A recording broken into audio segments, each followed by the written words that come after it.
Before I go in to pay this bill, I want to look at the bill to see if it's already been paid.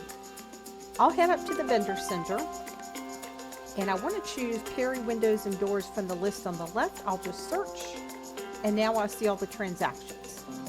I don't see the bill that we entered in video number 5, and that's because I'm looking at only the transactions for this fiscal year.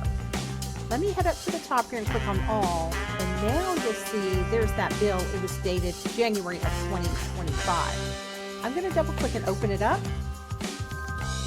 One of the things you would see is if it was paid, it would say paid across it, but I wanted to give you an example of how to use this transaction history button.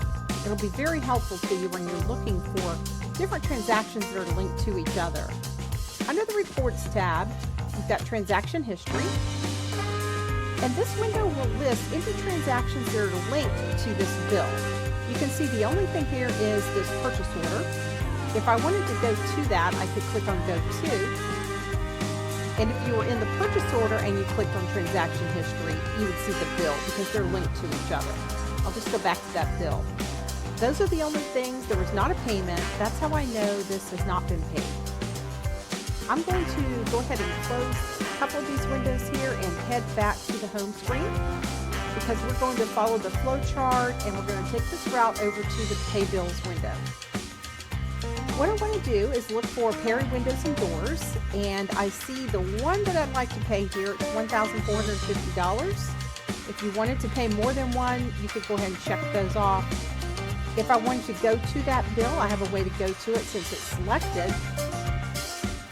Do you want to put the payment date in? We'll say January of next year. I'll use the method as check and I'll leave it on to be printed. And I am going to pay this out of my checking account. So all of that looks good. I'll go ahead and choose Pay Selected Bills at the bottom. This is asking me if I have more bills to pay or if I want to go ahead and print the checks from here or if I'm done. I'm going to hit Done. Let's head over to our checkbook register and see if we can find that payment. We haven't really talked much about the register. Once you click on the icon, you want to make sure you have the correct bank account chosen and then click OK. And now I see my payment at the very bottom of this list.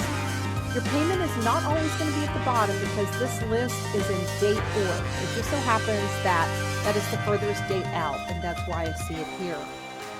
When you're looking at this, you'll notice that in this field it says to print. You can always replace that with a check number if you had one, or you could use the word debit, you can use your debit card, or if you just want to take whatever's in that field out totally, you can do that as well. If you make any changes, hit record at the bottom, and it will ask you if you want to record your changes. Yes. That's how you're going to pay your bill when you've gone through this whole purchase order process. Now that you know how to pay for your items using the Pay Bills feature, let's talk about how you manually adjust your inventory. Head over to video number 7 and I will see you shortly.